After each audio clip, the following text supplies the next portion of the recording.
ગઈકાલે જે સ્ટોક ફોકસમાં હતો એ ટાટા સ્ટીલ એક વ્યૂ લઈએ નિમેશ આપની પાસેથી, કારણ કે ગેનિંગ કાઉન્ટર હતું નિફ્ટીનું અને શોર્ટ સાઇડ પર કવર પણ થઈ આગળ ફ્યુચરની એક્ટિવિટી જોઈએ તો પરિણામ જે રીતે આવ્યા હતા પરમ દિવસના સેશનમાં જે રિએક્શન હતું અને ગઈકાલે મલ્ટિપલ બ્રોકરેજીસ હાઉસીસના બુલિશ રિપોર્ટ હતા, ત્યારબાદ એક પોઝિટિવિટી બતાવી ટાટા સ્ટીલે 4% મજબૂતી સાથે ઓલમોસ્ટ ડેઝ હાઈના લેવલ પર ક્લોઝિંગ છે.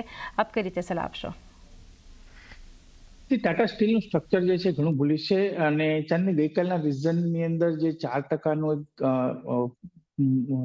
પોઝિટિવ ક્લોઝ જોયો હતો, એની પાછળનું મારું માનવું છે કે બે રીઝન છે. એક તો પરિણામો જે છે ઘણા સારા આવ્યા હતા અને યુરોપના બિઝનેસની અંદર જે છે એક સારી રિકવરી જે છે જોવા મળી હતી.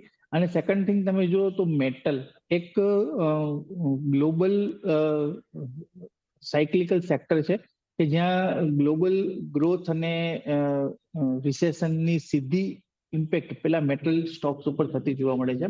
અને આપણે જે પ્રમાણે પરમ દિવસે જોયું હતું કે યુએસ અને ચાઇના દ્વારા ટ્રેડ ડીલ સાઇન કરવામાં આવી હતી, ટેરિફને લઈને ઘટાડો થતો જોવા મળ્યો હતો અને એને પગલે જે ગ્લોબલ માર્કેટમાં ટેરિફને લઈને જે રિસેશનનો ભય હતો એની સંભાવનામાં જે છે એ ઘણો ઘટાડો થઈ ગયો હતો અને આને પગલે જ આપણે મેટલ સ્ટોક્સની અંદર જે છે એક રિકવરી તરફનો મૂવ જોયો હતો.